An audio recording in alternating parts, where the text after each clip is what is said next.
استاد محترم جناب مفتی پرویز صاحب کو میں دعوت دیتا ہوں کہ وہ ہم سامعین کے گروہ کے فوائد حسنات سے منعقد فرمائیں۔ زبردستی لگا دی مجھ سے بوتل میرے ساتھی نے، میں کہتا رہ گیا ہاں نہیں ساتھی نہیں ساتھی۔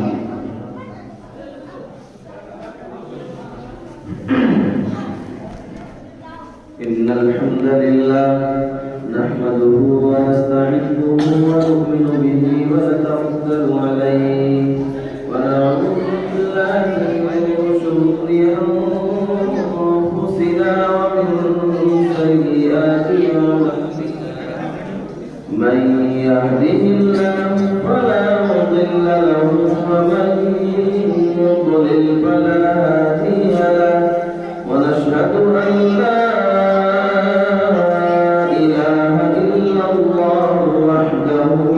شريك له ونشهد أن محمدا عبده ورسوله أقول ما بعد فأعوذ بالله من الشيطان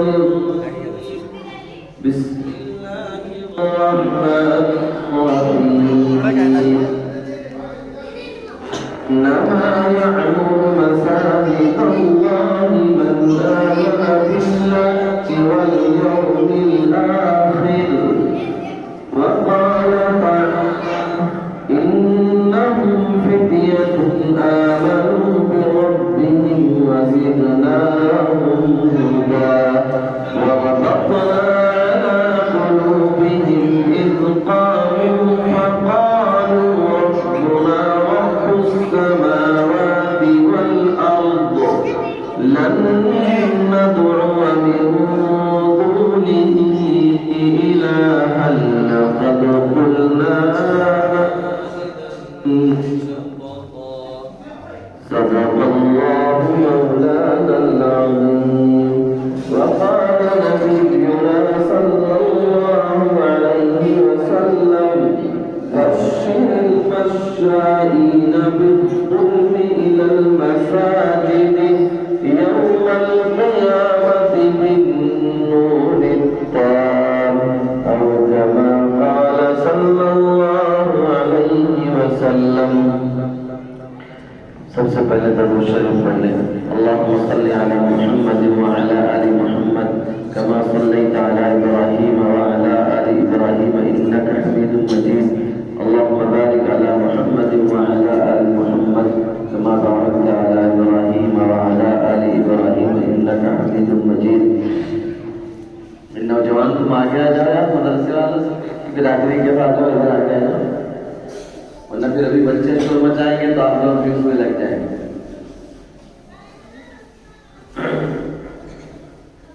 اللہ کا فضل ہے، احسان ہے کہ اللہ تعالیٰ نے ہمیں یہاں دین کی نسبت پر جوڑا، دین کی نسبت پر اکٹھا کیا۔ جناب محمد رسول اللہ علیہ وسلم کی پیاری باتیں سننے کے لیے ہم اور آپ اکٹھا ہوئے ہیں۔ میں سب سے پہلے مبارکباد پیش کرتا ہوں تمام بستی والوں کو اور خاص طور پر ان لوگوں کو جنہوں نے اس عالی شان مسجد کی تعمیر میں بڑھ چڑھ کر حصہ لیا۔ اللہ تعالیٰ آپ لوگوں کی محنتوں کو قبول فرمائے، اللہ تعالیٰ آپ کی مدد فرمائے۔ سب سے بڑی دعا اللہ تعالیٰ آپ کے ایمان کی حفاظت فرمائے۔ یہ مسجد دیکھیں، کسی بھی بستی میں اگر آپ جائیں، وہاں کوئی شاندار سی مسجد ہو، کوئی مدرسہ ہو، وہاں کے بچے لوگوں کو سلام کرتے ہوں تو طبیعت خود بخود خوش ہو جاتی ہے، اچھا لگتا ہے، یوں لگتا ہے کہ نہیں ہم ایمان والوں کے بیچ میں آئے ہیں۔ آپ کسی بستی میں چلے جائیں، ایمان والا گزر رہا ہے، پتہ ہی نہیں کہ وہ ایمان والا ہے یا نہیں، سلام دعا کا کوئی رواج نہیں۔ مسجد میں آپ چلے گئے، ادھر جالے لگے ہیں، ادھر دیکھو استنجا خانوں کا برا حال ہے، ادھر اندر دھول اور مٹی سے مسجد اٹی پڑی ہے، تو اندر ایک عجیب سی بے چینی ہوتی ہے، کیفیت ہوتی ہے کہ کیسے مسلمان ہیں، اپنا گھر کروڑوں کا بنوا لیا، اپنا گھر لاکھوں کا بنوا لیا، لیکن اللہ کے گھر کو تیار و مددگاری بھی چھوڑ دیا۔ اللہ تعالیٰ کی پھر رحمتیں بھی اس بستی پر نہیں آتی ہیں۔ تو اللہ آپ مبارکباد کے مستحق ہیں کہ آپ نے یہ عالی شان اور یہ بڑی کشادہ اور انتہائی پرکشش اور دیدہ زیب مسجد آپ نے بنوائی ہے۔ آپ نے کیا اللہ تعالیٰ کی توفیق تھی، آپ کو اللہ تعالیٰ نے چن لیا، آپ کی قسمت کے بلے بلے ہو گئے کہ اللہ تعالیٰ نے آپ کا انتخاب فرما لیا۔ آپ اس پر اللہ تعالیٰ کا شکر ادا کیجیے اور اللہ تعالیٰ سے دعا بھی کیجیے کہ اللہ ہماری اس محنت کو قبول فرمائے۔ یہ کام آپ نے نبیوں والا کام کیا۔ حضرت آدم نے سب سے پہلے مسجد بنائی، حضرت ابراہیم نے مسجد بنائی، حضرت اسماعیل نے مسجد بنائی، حضرت اسحاق نے مسجد بنائی، حضرت محمد مصطفیٰ صلی اللہ علیہ وسلم نے اپنے کندھوں پر اینٹیں اور مٹیاں لاد کر مسجد کی تعمیر میں حصہ لیا ہے۔ یہ آپ نے نبیوں والا کام کیا ہے۔ دل سے آپ لوگوں کے لیے دعائیں ہیں، اللہ تعالیٰ آپ کی اس کوششوں کو قبول فرمائے، اس بستی پر خیر و برکت رحمت نازل فرمائے۔ اس کی دیکھ ریکھ کر رہے ہیں ہمارے قاری صاحب ہیں، امام صاحب، اللہ ان کی عمر کو دراز فرمائے، ان سے دین کا کام لیتا رہے، اپنے کلمے کی عظمت اور بلندی کا کام، اپنے کلمے کی حفاظت کا کام اس آخری دور میں جب کہ دنیا ارتداد کی طرف جا رہی ہے، کلمے کو چھوڑنے کی طرف جا رہی ہے، اللہ تعالیٰ ان حضرات سے کام لیتا رہے اور مرتے دم تک کام لیتا رہے۔ دیکھیے اسلام تو رہنا ہے قیامت تک بھائی، جس دن اسلام نہیں رہے گا اس دن دنیا بھی نہیں رہے گی، تو جب تک دنیا رہنی ہے جب تک ہمیں بھی رہنا ہے۔ ہماری خوش قسمتی ہوگی کہ اللہ ہمیں قبول فرما دے۔ بھائی اسلام رہے گا، اللہ کسی نہ کسی کو کھڑا کرتا رہے گا۔ ہماری خوش قسمتی یہ ہوگی کہ اللہ تعالیٰ ہمیں اور ہماری نسلوں کو کھڑا کر دے۔ یہ تو اللہ تعالیٰ کسی سے بھی کام لے سکتا ہے، اللہ تعالیٰ تو دشمنوں سے بھی کام لے سکتا ہے، اور اللہ تعالیٰ تو یہ سمجھے جن کے ہاتھوں میں تلواریں تھیں جو ایمان والوں کو مٹانے کے لیے آئے تھے ان سے بھی کام لے سکتا ہے، تو اللہ تعالیٰ کسی سے بھی کام لے سکتا ہے۔ ہماری خوش قسمتی ہوگی کہ اللہ تعالیٰ ہم سے کام لے لے۔ دیکھیں یہ مسجد آپ نے تعمیر فرمائی ہے، جو انسانی معاشرہ ہے جسے ہم سماج کہتے ہیں، یہ بنتا ہے فرد سے۔ فرد کا مطلب ایک آدمی، پہلے ایک آدمی آتا ہے، پھر شادی ہوتی ہے، 2 ہوتے ہیں، پھر بچے ہوتے ہیں، 4 ہو جاتے ہیں، پھر آپ اور آگے یہ بڑھتا رہتا ہے، تو ایک ایک کر کے پورا سماج اور پورا معاشرہ بنتا ہے۔ تو معاشرہ بنتا ہے فرد سے، لیکن فرد معاشرے کے بغیر، سماج کے بغیر اس کی کوئی حیثیت نہیں۔ ایک آدمی اکیلا زندگی نہیں گزار سکتا ہے، وہ اپنی زندگی میں کسی نہ کسی کا محتاج ہے۔ کوئی یہ دعویٰ کرے میں اکیلا جی لوں گا تو پاگل ہے، ایسا نہیں ہو سکتا ہے۔ تو فرد کی سماج کے بغیر کوئی حیثیت نہیں ہے، اور سماج بھی فرد کے بغیر بے جان ہے۔ اس لیے دونوں کی اسلام میں اہمیت ہے، اسلام نے دونوں کی اصلاح پر زور دیا ہے۔ جب فرد کا اصلاح ہوگی تو سماج خود بخود اچھا بن جائے گا، اور جب فرد بگڑے گا تو سماج خود بخود بگڑ جائے گا۔ بھائی مان لیجئے ہمارے گاؤں میں 100 آدمی ہیں، ایک آدمی یہ ٹھان لے کہ مجھے آج سے 5 وقتہ نماز پڑھنی ہے۔ اب جو 100 آدمی تھے جو نہیں پڑھتے تھے، وہ جو جرم تھا بڑا، اس میں 1% کمائی ہے نہیں کہ ایک آدمی نے آج سے توبہ کر لیا کہ میں نماز پڑھوں گا اور میں راست پر آؤں گا۔ تو جب فرد کی اصلاح ہوگی، سماج کی اصلاح خود بخود ہو جائے گی۔ اصلاح کے تعلق سے جو قرآن ہے، حدیث ہے، ہم اس کا مطالعہ کریں، سب سے مضبوط ترین چیز اللہ کے نبی صلی اللہ علیہ وسلم نے جو ارشاد فرمائی ہے وہ ہے نماز۔ اللہ کے رسول صلی اللہ علیہ وسلم نے کتنی شاندار مثال سے سمجھایا کہ اگر کوئی کسی کا گھر ہو، اس کے دروازے پر ایک نہر بہتی ہے، دن میں 5 بار اس کو نہر کو پار کر کے دوسری طرف جانا ہے، 5 بار وہ پانی میں کودے گا، ڈبکی لگائے گا، پھر نکل کر اس طرف جائے گا۔ ایمانداری سے بتائیے کہ اگر کوئی آدمی دن میں 5 بار پانی میں نہائے تو اس کے بدن پر کوئی میل، کوئی کچیل رہ جائے گا؟ کبھی نہیں رہے گا۔ اللہ کے رسول صلی اللہ علیہ وسلم نے فرمایا یہی حال 5 نمازوں کا ہے کہ جو آدمی 5 نمازوں کی پابندی کر لے جائے، پھر اس کے نامہ اعمال میں کوئی برائی باقی نہیں رہتی ہے۔ اگر اس نے فجر پڑھ لی ہے، فجر اور ظہر کے درمیان جو تھوڑی بہت کوتاہیاں اس سے ہو گئی، جب ظہر کے لیے وضو کرے گا تو اللہ کے رسول صلی اللہ علیہ وسلم فرماتے ہیں جب وہ ہاتھ دھوتا ہے تو ہاتھ سے جو گناہ ہوتے تھے وہ گناہ نکلتے ہیں، جب وہ کلی کرتا ہے منہ سے جو گناہ ہوئے ہیں کلی کے پانی کے ساتھ باہر آتے ہیں، جب وہ ناک میں پانی ڈالتا ہے ناک سے جو گناہ ہو گئے تھے وہ باہر آتے ہیں، جب وہ چہرہ دھوتا ہے تو اس کے چہرے سے جو گناہ ہوا تھا پانی باہر آتا ہے، جب وہ ہاتھ دھوتا ہے، جب گول دھوتا ہے غرضے کی وضو کا پانی نکلتا رہتا ہے، ساتھ میں اس کے گناہ بھی نکلتے رہتے ہیں۔ پھر جب وہ اللہ اکبر کہتا ہے اس حال میں کہتا ہے کہ اب اس کے نام اعمال میں چھوٹے گناہ نہیں رہ جاتے ہیں، سب معاف ہو چکے ہوتے ہیں۔ تو اگر ہم 5 وقت کی پابندی یوں کریں تو ہمارے نام اعمال میں کوئی گناہ نہیں رہ جائے گا۔ اچھا، جب آدمی اکیلا پڑھے گا تو گھر میں پڑھ لے، کہیں پڑھ لے، لیکن جب ہم سماج میں ہیں، اسلام یہ چاہتا ہے جیسے سماج کی ضروریات آپ مل جل کر پوری کرتے ہیں، ایسے جب سماج بن جائے تو ہماری نماز بھی مل جل کر ہو، جسے ہم جماعت کی نماز کہتے ہیں۔ اور جماعت کی نماز کے لیے ہمیں کہیں نہ کہیں کوئی جگہ طے کرنی پڑے گی۔ اسلام میں اس جگہ کا نام ہے مسجد۔ اس دھرتی پر سب سے پہلا سماج حضرت آدم علیہ السلام نے بنایا۔ حضرت آدم جنت کے پیداوار ہیں، آپ جنت میں پیدا ہوئی، آپ کی بیوی ہماری اور آپ کی دادی ماں حضرت حوا کو بھی جنت میں پیدا کیا گیا۔ جب دونوں کو دنیا میں اتارا گیا، ان سے اولادیں پیدا ہوئی تو ان کا ایک سماج بنا۔ اس سماج کی ایک اہم ضرورت اور بنیادی ضرورت تھی مسجد۔ حضرت آدم علیہ السلام نے اس دھرتی پر سب سے پہلے اپنے ہاتھوں سے بیت اللہ کی تعمیر کی، کعبہ کی تعمیر کی۔ تو یہ پہلی سوسائٹی ہے اور اس کی پہلی ضرورت مسجد ہے۔ حضرت آدم علیہ السلام نے مسجد کو بنایا۔ پھر اسی طرح جب سماج بنتا گیا، آپ بارہا پڑھتے ہیں، کعبۃ اللہ کی دوسری مرتبہ تعمیر حضرت ابراہیم اور ان کے بیٹے حضرت اسماعیل نے کی۔ بیت المقدس جسے ہم قبلہ اول کہتے ہیں، جس کو بچانے کے لیے آج کچھ مسلمان اپنے سر گھر کی بازی لگا رہے ہیں، اس کی تعمیر حضرت اسحاق علیہ السلام نے کی۔ خود جناب محمد رسول اللہ صلی اللہ علیہ وسلم جب ہجرت کر کے مدینہ منورہ تشریف لائے ہیں، آپ کو معلوم ہونا چاہیے کہ آپ لوگ آئے ہیں مکہ سے، مسلمان آئے ہیں مکہ سے۔ مدینے میں ابھی نبی صلی اللہ علیہ وسلم کا کوئی گھر نہیں ہے، آپ کی بیویوں کا کوئی گھر نہیں ہے، آپ کی چہیتی بیٹی حضرت فاطمہ کا کوئی ابھی گھر نہیں ہے، آپ کے ساتھیوں کا کوئی گھر نہیں ہے۔ آپ نے اپنے گھر سے پہلے، آپ نے اپنے کھانے سے پہلے، آپ نے اپنے کپڑے سے پہلے مسجد کا انتظام کیا۔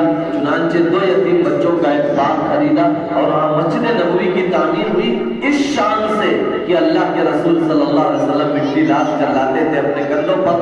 صحابہ منع کرتے تھے، اللہ کے رسول صلی اللہ علیہ وسلم نہیں مانتے تھے۔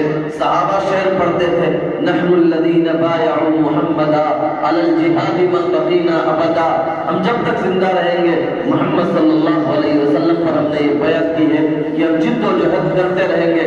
ادھر اللہ کے رسول صلی اللہ علیہ وسلم شعر پڑھ کر ان کا جواب دیتے، اللہم اغفر للانصار والمہاجرہ، اے اللہ مہاجر اور انصار کی مغفرت فرما۔ یوں مسجد نبوی کی تعمیر ہوئی۔ اور پھر یہی نہیں، اسلام نے مسجد کو کیا اہمیت دی ہے۔ اگر ہم اس پوائنٹ پر اگر غور کریں کہ اسلام میں جو بادشاہ ہوتا تھا، جو خلیفہ ہوتا تھا، وہی مسجد کا امام ہوتا تھا۔ یہ بتاؤ، جب حکمراں کا تعلق مسجد سے جڑ جائے گا تو پیچھے تو اس کو فالوورز ہیں، ماننے والے ہیں، وہ خود بخود مسجد سے جڑ جائیں گے۔ اس دھرتی پر یا دونوں جہان میں سب سے بڑا عہدہ کیا ہے؟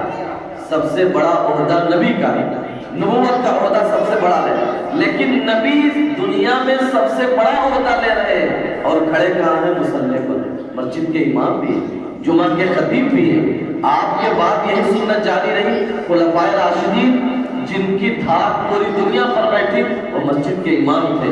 بنو امیہ کے زمانے میں، بنو عباسیہ کے زمانے میں، اسی طرح سے خلافت عثمانیہ کے زمانے میں جو وقت کے خلیفہ ہوتے تھے، وقت کے بادشاہ ہوتے تھے، جو حکمراں ہوتے تھے، وہ مسجد کے امام ہوتے تھے یا کم سے کم درجے میں جمعہ کے امام ضرور ہوتے تھے، جمعہ پڑھ دیا کرتے تھے۔ ظاہر سی بات ہے جب بادشاہوں کا تعلق مسجد سے جڑ جائے گا، جب بڑوں کا تعلق مسجد سے جڑ جائے گا تو پیچھے والے کا تعلق بہت جڑ جائے گا۔ اسی لیے مسلمانوں کے سماج میں مسجد کی بہت زیادہ اہمیت رہی ہے۔ سب نہ دیکھو قاری صاحب کر لیں، آپ ادھر دیکھیے۔ اسی لیے ہمارے سماج میں مسجد کی بے پناہ اہمیت رہی ہے، لیکن بعد میں جب ہماری طاقتیں ختم ہوئی، طاقتیں ٹوٹ گئی، بعد کے جو حکمراں آئے انہوں نے اپنا تعلق مسجد سے توڑ لیا۔ اب وہ جمعہ آنے لگے، جس کا نتیجہ یہ نکلا کہ ان کے حکمرانی میں جو لوگ رہ رہتے تھے انہوں نے بھی مسجد سے اپنا تعلق جوڑ لیا اور وہ اب جمعہ آنے لگے۔ ڈر یہ ہے کہ کہیں 10 سال کے بعد ہماری نسل یہ نہ سوچ لے کہ سال میں صرف 2 ہی نمازیں ہیں، عید اور بقرعید، جمعہ بھی ختم کر بیٹھے ہو۔ بھائی ہمارے پورکھے 5 وقت کی نماز پڑھتے تھے، ہم اس نتیجے پر پہنچے ہیں کہ 5 وقت کی نماز پڑھتے ہیں۔ جب 20 سال 50 سال کے بعد ہماری نسلیں جوان ہوگی تو انہیں لگے گا کہ ہمارے پورکھے بیوقوف تھے، خامخواہ جمعہ کو نماز جایا کرتے تھے، ہم سال میں 2 مرتبہ پڑھ لیتے ہیں، ایک عید کی پڑھ لیں گے، بقرعید کی پڑھ لیں گے۔ تو یہ انتہائی غلط ہوگا، بلکہ یہ کہا جائے تو غلط نہیں ہوگا کہ ہماری عزت اور ذلت مسجد سے جڑی ہوئی ہے۔ جب تک مسجدوں سے ہمارا تعلق مضبوط تھا مسلمانوں کا یہ قافلہ آگے ہی بڑھتا رہا۔ بیک وقت ان کے گھوڑے 2 ملکوں کے دریاؤں کا پانی پیتے تھے۔ قیصر و کسریٰ دنیا کے 2 سپریم پاور تھے، ان کی قسمت کے فیصلے مدینہ منورہ کے مصلے سے ہوا کرتے تھے۔ تو جب تک ہمارا تعلق مسجد سے جڑا رہا اور ہم مسجد میں آتے رہے، اللہ تعالیٰ ہمیں عروج دیتا گیا، ترقی دیتا گیا۔ اگر آپ تاریخ پڑھتے ہو یا آپ سے جو لوگ دلچسپی رکھتے ہو وہ پڑھیے، بنو عباس کو، خلافت عباسیہ کو۔ بغداد مسلمانوں کا دل کہا جاتا تھا۔ ایک دور وہ آیا، آپ پڑھ کر دیکھیں، بغداد کی علمی حیثیت یہ تھی پوری دنیا میں اگر کسی کو میڈیکل سائنس حاصل کرنا ہے تو بغداد کے بغیر اسے مل نہیں سکتا۔ پوری دنیا میں اگر آپ کو میتھمیٹکس لینا ہے تو بغداد آپ کو آنا ہی پڑے گا، اگر آپ کو جغرافی لینی ہے تو آپ کو بغداد آنا ہی پڑے گا۔ کوئی بھی فن دنیا کا بغداد کے بغیر حاصل نہیں ہو سکتا، اور بغداد میں مسلمانوں کی خلافت تھی، یہ ان کے عروج کا زمانہ تھا۔ اسی لیے جہاں بھی مسلمان گئے، آپ کھنڈرات کو دیکھ لیجیے، سب سے پہلا کام انہوں نے کیا کہ مسجد بنائی، مسلمانوں کا ایک ٹھکانہ بنایا۔ تو جب ہمارا عروج ہی جڑا ہوا تھا مسجد سے، ہم نے مسجد سے اپنے آپ کو کھینچ لیا۔ جب اللہ کا گھر ہم نے ویران کر لیا، اللہ کا گھر ہم نے برباد کر دیا، تو اللہ تعالیٰ نے بھی جو ہمیں عروج دے رکھا تھا دھڑام سے اٹھا کر نیچے پھینک دیا۔ اب ہماری ذلت کی کوئی انتہا نہیں رہی۔ مسجد کی اگر ہم دیکھیں کئی حیثیتیں ہیں۔ مسجد کی ایک حیثیت یہ ہے کہ یہ ایک دینی حیثیت ہے، مسجد کی ایک تعلیمی حیثیت ہے، مسجد کی ایک سماجی حیثیت ہے، مسجد کی ایک سیاسی حیثیت ہے۔ دینی حیثیت سے آپ اندازہ لگائیں، قرآن کہتا انما یعمر مساجد اللہ من آمن باللہ والیوم الآخر، مسجد کو وہی لوگ آباد کرتے ہیں، وہی تعمیر کرتے ہیں جو اللہ اور اس کے رسول پر ایمان رکھتے ہیں۔ جو مسجدوں سے کٹے ہوئے ہیں تو آپ کو یہ ماننا پڑے گا کہیں نہ کہیں ان کا ایمان اللہ اور اس کے رسول پر کمزور ہے۔ اس لیے ترمذی میں اللہ کے رسول صلی اللہ علیہ وسلم نے ارشاد فرمایا من یتعاہد المسجد اذا رأيتم رجل يتعاهد المساجد فاشهدوا له بالایمان، اگر تم کسی کو دیکھو کہ مسجد کا خیال رکھتا ہے، نماز پڑھتا ہے، اس کی دیکھ ریکھ بھی کرتا ہے، تو اس بات کی گواہی دے دو کہ یہ ایمان والا، اس لیے کہ اس کا تعلق مسجد سے جڑا ہوا ہے۔ اور جس کا تعلق مسجد سے ٹوٹ جائے اس کا آپ خود سوچ لیں۔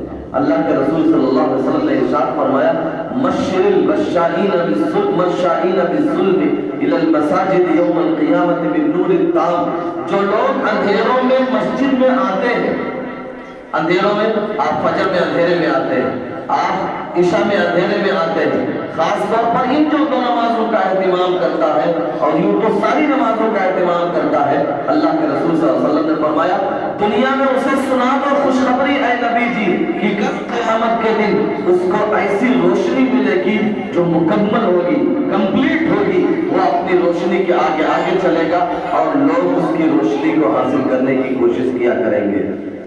اچھا، جو مسجد سے کٹ جائے، نوجوانوں میری ایک بات سنو، ہو سکتا ہے کہ میرے بھی کام کی بات آ جائے، آپ کے کام کی بات آ جائے۔ مسجد کی کیا حیثیت تھی دینی؟ اللہ کے رسول صلی اللہ علیہ وسلم کے نزدیک ایک دن اللہ کے رسول صلی اللہ علیہ وسلم نے انتہائی درد سے، مسلم میں بھی یہ روایت ہے، مسند احمد ابن حنبل حدیث کی ایک کتاب ہے، اس میں اور تفصیل کے ساتھ ہے، اللہ کے رسول صلی اللہ علیہ وسلم نے فرمایا نمازیوں سے، میرا دل یہ چاہتا ہے کہ میں عشاء کی نماز کے لیے کسی اور کو کھڑا کر دوں وہ نماز پڑھائے، اور میں محلے میں جا کر دیکھوں، نوجوانوں سے کہوں کہ تم لکڑیاں اکٹھا کرو۔ جو لوگ بغیر مجبوری کے اپنے گھروں میں نماز پڑھ لیتے ہیں، میں ان کے گھروں کو ان کے سمیت آگ لگا دوں، وہ جل کر راکھ ہو جائیں۔ لیکن اللہ کے رسول صلی اللہ علیہ وسلم نے گھروں میں آگ کیوں نہیں لگائی؟ آپ نے وجہ بتائی، آپ نے فرمایا گھروں میں عورتیں ہیں اور بچے ہیں، ان کا کیا قصور ہے؟ وہ تو مسجدوں میں نہیں آتے ہیں، تو گھروں میں عورتیں اور مسجد میں، اس لیے میں آگ نہیں لگاتا ہوں، ورنہ میں ان کو آگ لگا دیتا۔ آپ کی ناراضگی کی انتہا دیکھیے۔ ایک مرتبہ، اس سے آپ سوچیں جملہ کتنا آپ ناراض ہے، ایک مرتبہ صحابہ ایک سفر میں تھے، چینٹی کا ایک گھر ملا۔ آپ نے دیہات میں دیکھا ہوگا کہ چینٹیاں گھر بناتی ہیں، مٹی اٹھ جاتی ہے، تو وہاں چینٹیوں کا گھر تھا۔ صحابہ وہاں گئے تو اس کو جلا دیا، اس لیے کہ ان کو قیام کرنا تھا۔ انہوں نے سوچا کہ اگر چینٹیاں رہیں گی تو رات میں پریشان کریں گی، تو انہوں نے اس گھر کو توڑ دیا اور آگ لگا دی۔ اللہ کے رسول صلی اللہ علیہ وسلم تشریف لائے اور پوچھا کہ یہ کس نے جلایا؟ صحابہ نے کہا اللہ کے نبی ہم نے جلایا۔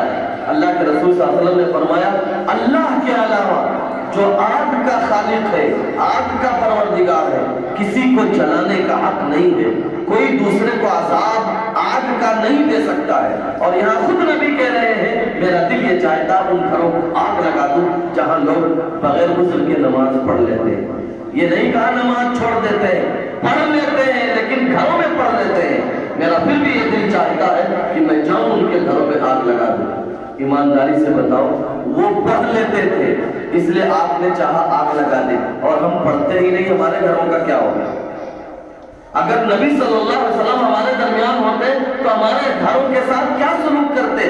جہاں نمازی نہیں ہوتی وہاں تو وہ پڑھتے تھے، پھر بھی جماعت میں نہیں آتے تھے، آپ نے کہا کہ آگ ہم لگا دیں۔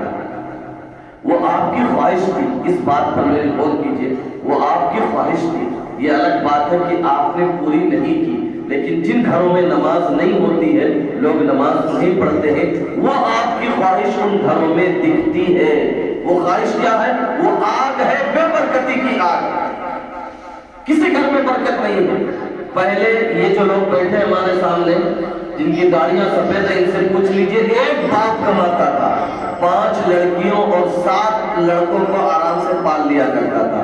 آج 5 لڑکے کماتے ہیں، ایک بوڑھے ماں باپ ان سے پالے نہیں جاتے۔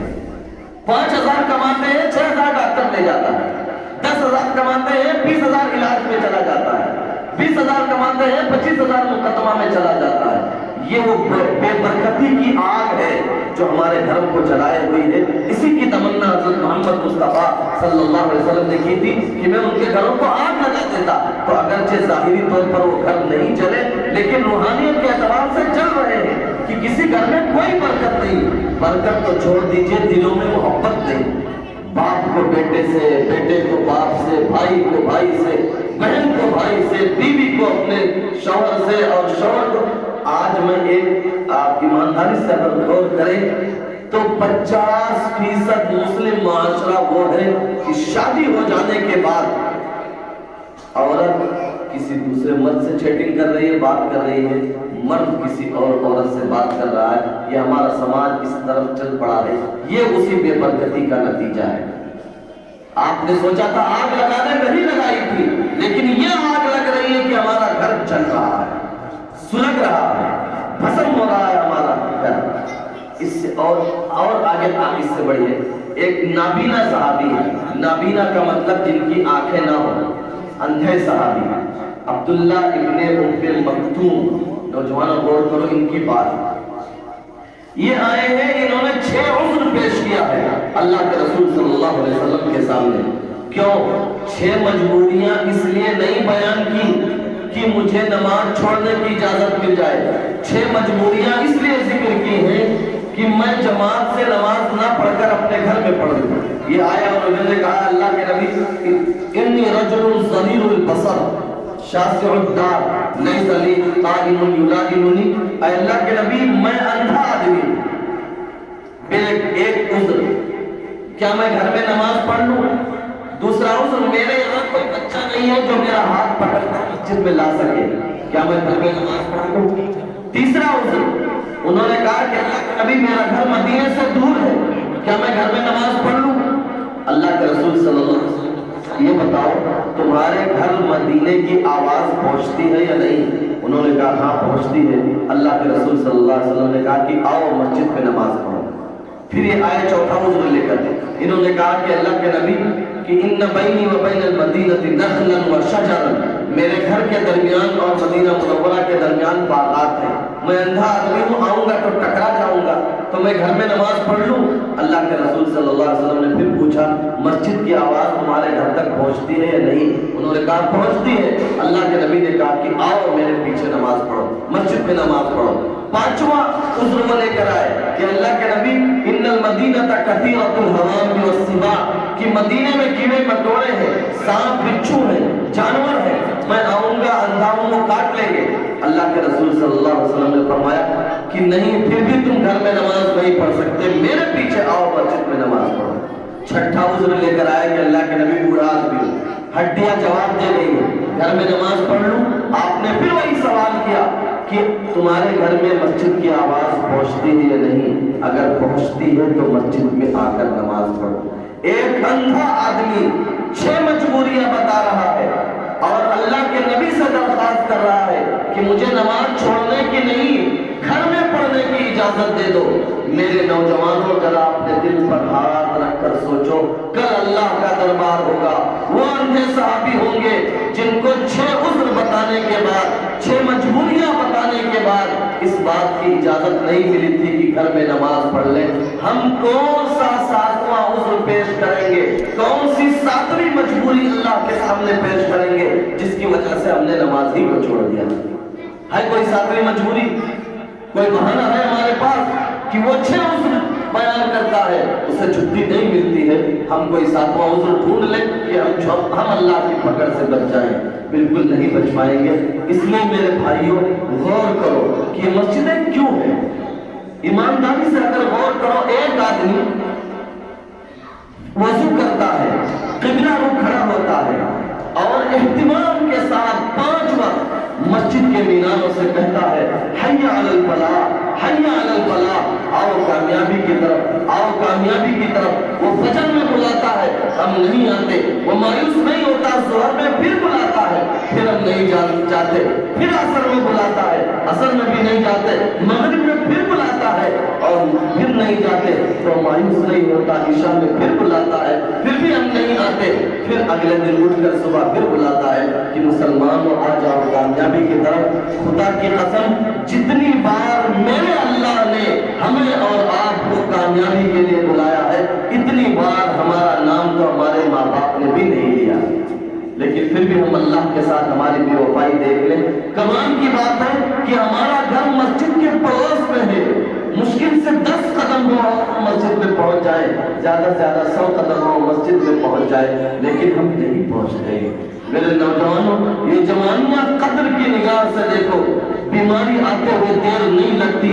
آپ گوڑا میں چلے جائیں، اویل پاٹے ہاسپٹل میں یا دوسرے ہاسپٹل میں جہاں ڈائلیسس ہوتا ہے، 12 سال 13 سال کے بچوں کا ڈائلیسس ہوتا ہے۔ اللہ تعالیٰ نے یہ بتا دیا کہ توبہ کرنے کے لیے کوئی بڑھاپے کا آنا ضروری نہیں ہے، یہ بیماری اس عمر میں بھی لگ سکتی ہے۔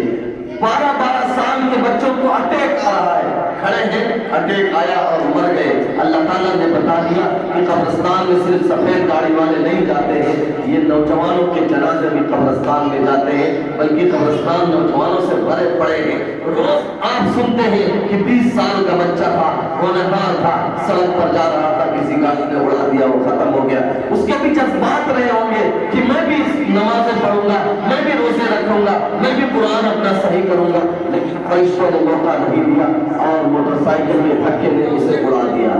تو یہ توبہ کے لیے کوئی وقت آنے والا نہیں ہے. جو وقت ہے آپ اسے غنیمت سمجھیں اور اپنی مسجدوں کو آباد کریں.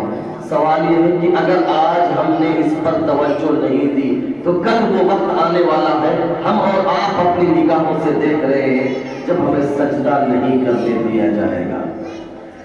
اس سے پہلے ہمارا یہی حال تھا.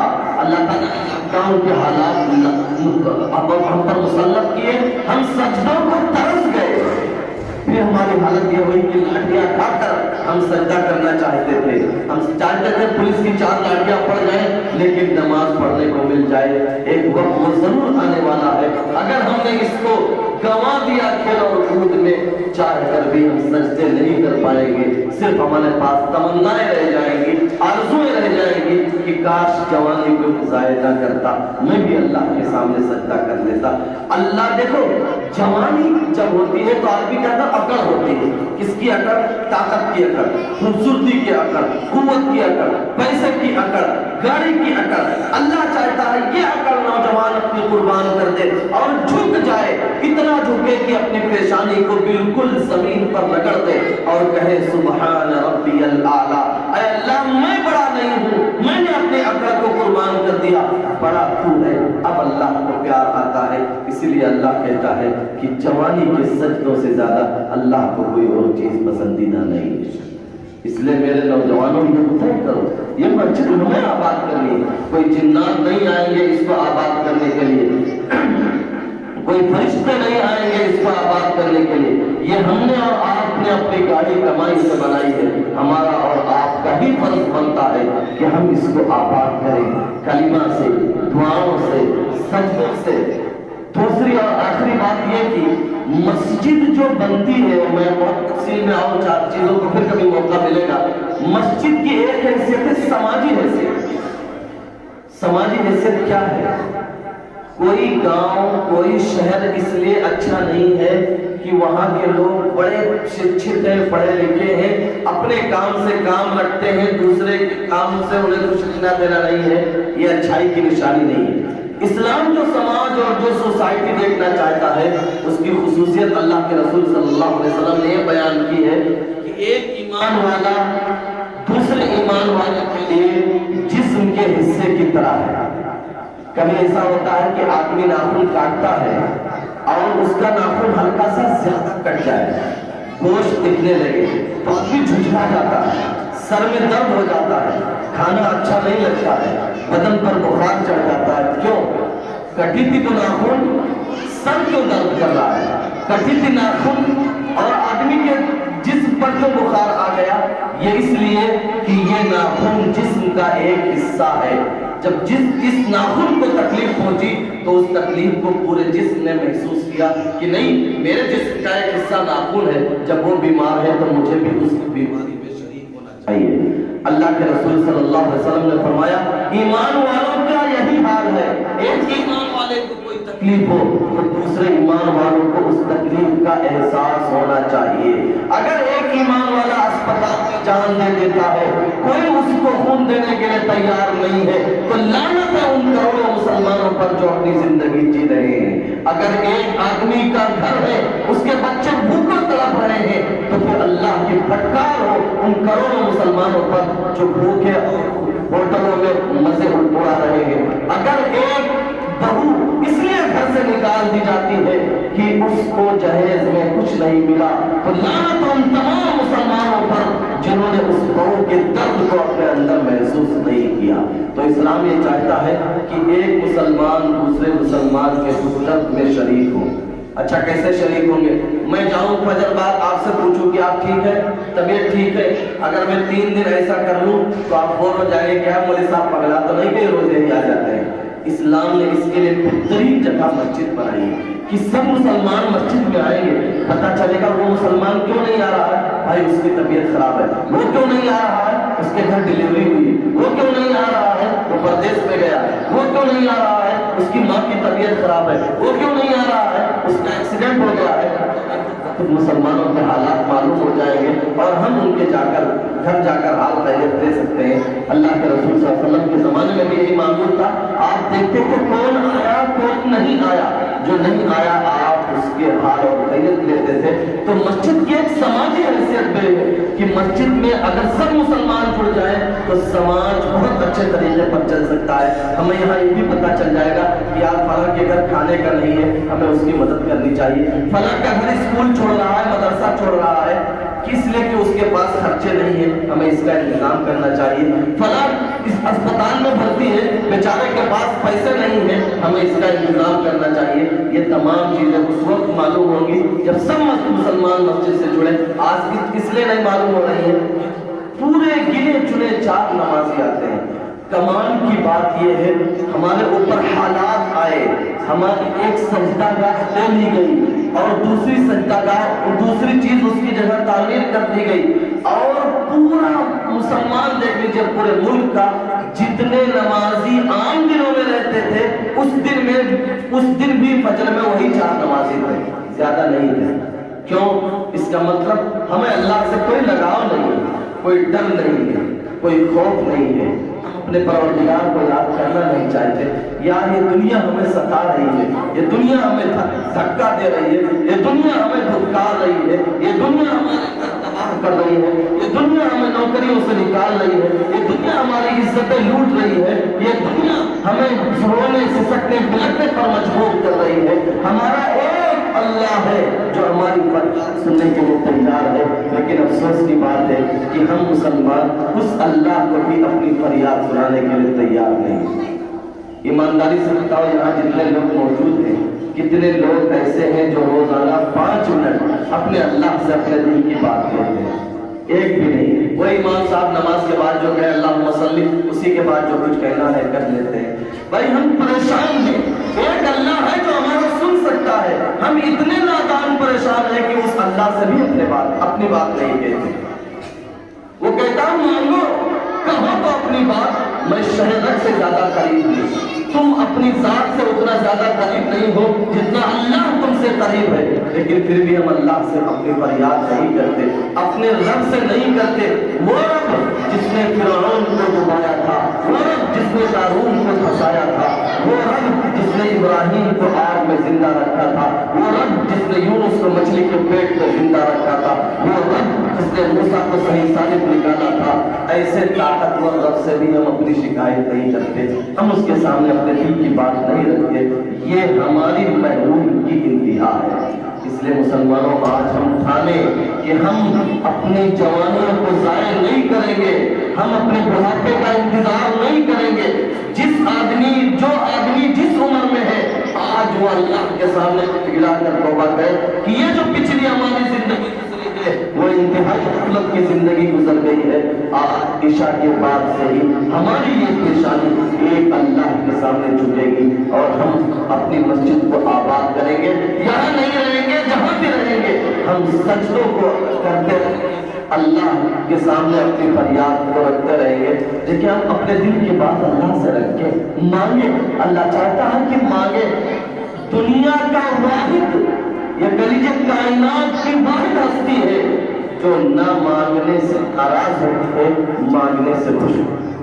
دنیا میں ہم کسی کے پاس چلے جائیں, بابا سے کہیں کہ بھائی بابا 10 روپے دے دو, ایک دن دے دیں گے, دوسرے دن میں پھر پہنچ گیا تو کہیں گے پھر آگے کوئی صاحب اٹھا کر. اللہ کہتا ہے کتنی بار مانگو گے, مانگو تو صحیح, میں دینے کے لیے تیار ہوں, لیکن ہم مانگتے نہیں. اس لیے نوجوان بھی مانگے. ایک نوجوان کو اپنے کاروبار پر جانا ہے, وہ جب مانگ کر جائے گا کہ اللہ آسان کر دے, میرے لیے خیر اور برکت اس پہ رکھ دے, پریشانیاں اس کی دور کر دے. ایک آدمی اسپتال میں جانا ہے, وہ دعا کر کے نکلے گا کہ اللہ اصل میں شفا تو ہی دینے والا ہے, میرے بیمار کو شفا دے دے. ایک ماں جب اپنے بچے کو بھیجے گی تو وہ دعا کر کے بھیجے کہ اللہ اصل نگہبان اور محافظ ہوئی ہے, میرے بچے کی حفاظت کرنا, تو اللہ کو کتنا پیار آئے گا. اس لیے میرے ایمان والے بھائیوں, آج اتنی ہی بات پر میں اپنی بات ختم کرتا ہوں کہ آپ اپنی مسجد کو سجدوں سے آباد کرو. کبھی ایسا نہ ہو کہ پھر آپ ترس جائیں اور آپ کو سجدوں کی اجازت نہ ملے.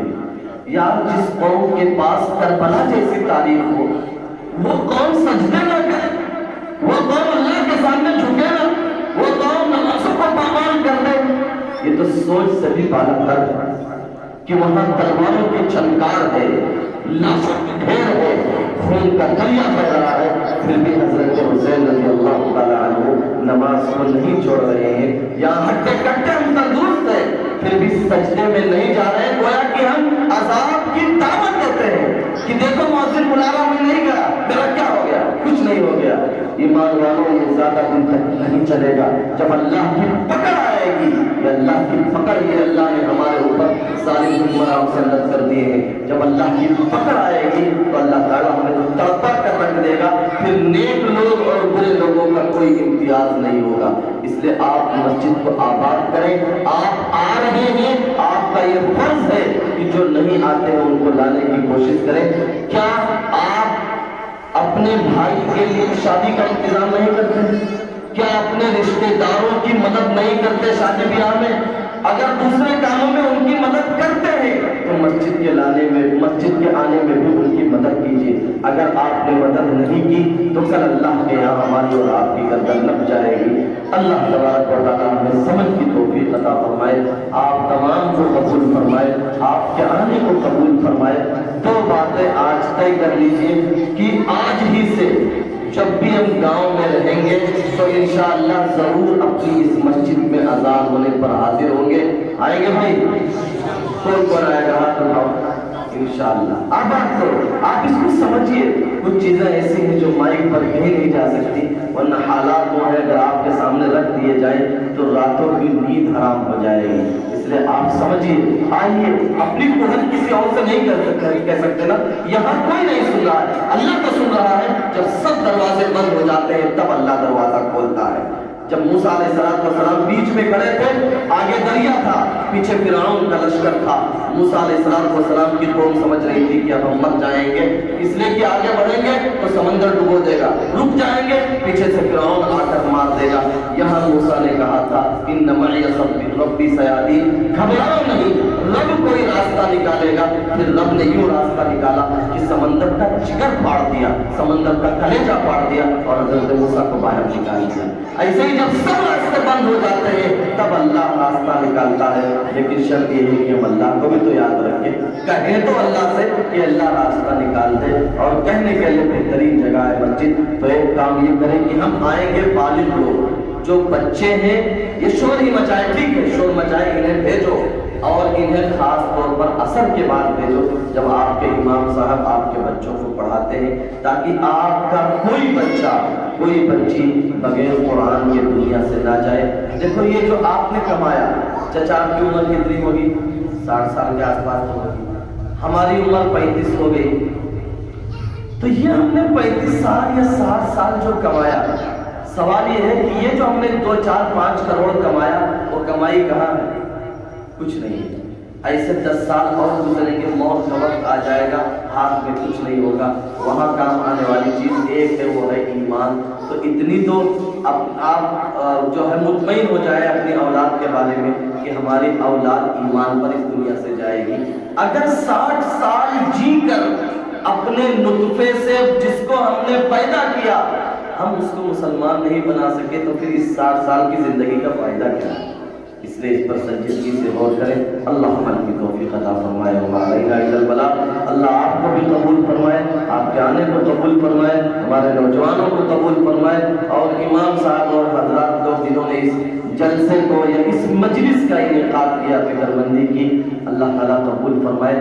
کبھی کبھی اسی طرح بغیر خرچ کی، جیسے یہاں کوئی خرچہ لگا، آپ نے بریانی بنا دیا، وہ آپ کا خرچہ، میں بریانی بھی نہیں دیتا ہوں. آپ کبھی کسی نماز کے بعد، مغرب کے بعد، عشاء کے بعد، یا جب آپ کا وقت ہو، مہینے 2 مہینے میں اس طرح سے کسی بھی علاقے کے یا باہر کے عالم دین کو بلا لیں، دین کی باتیں ہو جایا کریں تو آپ کی روح کو تازگی مل جائے گی. ایک مثال دے کر میں اپنی بات ختم کرتا ہوں. جب ہم لوگ ٹھنڈی میں آگ جلاتے ہیں، آگ بجھ جاتی ہے، رات اوپر آ جاتی ہے، اوپر سے لگتا ہے کہ بالکل راکھ ہے، اندر کچھ نہیں ہے. پھونک مارو تو اندر گرماہٹ نکلتی ہے. ارے نکلتی ہے بھائی؟ نہیں نکلتی ہے. یہی حال ان باتوں کا ہے. اوپر جو ہے بے دینی کی دھول جم جاتی ہے. یہ جو باتیں ہوتی ہیں یہ پھونک کا کام کر دیتی ہے، پھونک دیتی ہے اور دینی گرماہٹ پیدا ہو جاتی ہے. یہ نہیں ہوتی بھائی، ہمارے اندر تو ہوتی ہے، پتہ نہیں ہوتی ہے نہیں ہوتی. تو اس لیے ان مجلسوں کا سلسلہ جاری رکھے. اللہ عمل کی توفیق عطا فرمائے. دعا کر لیں.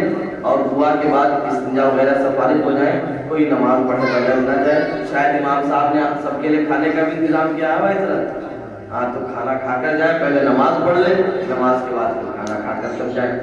اللهم صل على محمد عبدك ورسولك وصل على المؤمنين والمؤمنات وعلى المسلمين والمسلمات یا رب صل وسلم دائما ابدا على حبیبك خیر الخلق كلهم۔ اے اللہ رحم کا، کرم کا، عافیت کا معاملہ فرما۔ اے اللہ ہمارے یہاں اکٹھا ہونے کو قبول فرما۔ اے اللہ تیرے بندے تیری رحمت کے لیے تیرے گھر میں حاضر ہیں، اے اللہ تو ان پر اپنی رحمت فرما۔ اے اللہ رحمت کاملہ نازل فرما۔ اے اللہ ان تمام کو اپنی رحمت کے سائے میں ڈھانپ لے۔ اے اللہ ہم تمام اپنی پچھلی زندگی سے توبہ کرتے ہیں، اے اللہ آئندہ ایک اچھی اور پاک باز زندگی گزارنے کی عہد کرتے ہیں۔ اے اللہ ہماری توبہ کو قبول فرما۔ اے اللہ ہمیں اچھی زندگی گزارنے کی توفیق عطا فرما۔ اے اللہ ہمیں گناہوں سے پاک کر دے۔ اے اللہ دیکھ کتنے دن گزر گئے، کتنی راتیں گزر گئیں، اے اللہ ہم نے تجھے ناراض کیا، مولا مجلسوں میں بھی تجھے ناراض کیا، اے اللہ تنہائیوں میں بھی تجھے ناراض کیا، مولا ہم نے رات کی تاریکیوں میں بھی تجھے ناراض کیا، دن کے اجالے میں بھی تجھے ناراض کیا، مولا تو نے ہمیں کوئی عذاب نہیں دیا، مولا تیرا کرم ہے۔ اے اللہ ہم توبہ کرتے ہیں، مولا تجھے کبھی ناراض نہیں کریں گے۔ اے اللہ ہماری توبہ کو قبول فرما، ہمارے نوجوانوں کی توبہ کو قبول فرما۔ اے اللہ ہمیں خیر کی توفیق دے دے، بھلائی کی توفیق دے دے، مولا نیک عمل کی توفیق دے دے۔ اے اللہ یہ اس عالی شان مسجد کی تعمیر میں جن لوگوں نے بھی حصہ لیا، اے اللہ تو سب کو قبول فرما۔ جنہوں نے پیسے سے قربانی دی ان کو بھی قبول فرما، جنہوں نے بدن سے قربانی دی ان کو بھی قبول فرما، جنہوں نے صرف مشورہ دے دیا ان کو بھی قبول فرما۔ اے اللہ جنہوں نے محبت کی نگاہ سے دیکھ لیا ان کو بھی قبول فرما۔ اے اللہ جنہوں نے سجدے کر لیے تو ان کو بھی قبول فرما لے، اور اے اللہ ان تمام کے اور ہماری نجات کا ذریعہ بنا۔ اے اللہ مغفرت کا ذریعہ بنا۔ اے اللہ یہ بندے یہاں تیری رحمت کے بھروسے آئے ہیں، اے اللہ تو ان کی زندگیوں میں خیر اور برکت اور رحمت نازل فرما۔ اے اللہ پریشانیوں سے، بیماریوں سے، دکھ اور تکلیفوں سے ہم تمام کی اور ان کی حفاظت فرما۔ اے اللہ ہم تمام کی اور ان کی حفاظت فرما۔ اے اللہ جو بیمار ہیں ان کو شفاء کاملہ عطا فرما۔ اے اللہ جو اس دنیا سے جا چکے ہیں ان کی مغفرت فرما۔ اے اللہ جن کے گھر میں نوجوان بچے اور بچیاں ہیں ان کے لیے مناسب رشتے بھیج دے، مولا جن کے رشتے ہو چکے ہیں اے اللہ ان کی شادی بیاہ میں آسانیاں پیدا فرما۔ اے اللہ ان ہماری دعاؤں کو محض اپنے فضل سے حبیب پاک صلی اللہ علیہ وسلم کی برکتوں سے حسنین کریمین کے صدقے میں قبول فرما۔ صلی اللہ تعالی وسلم صلی اللہ تعالی علی خیر خلقہ وآلہ وصحبہ اجمعین برحمتک یا ارحم۔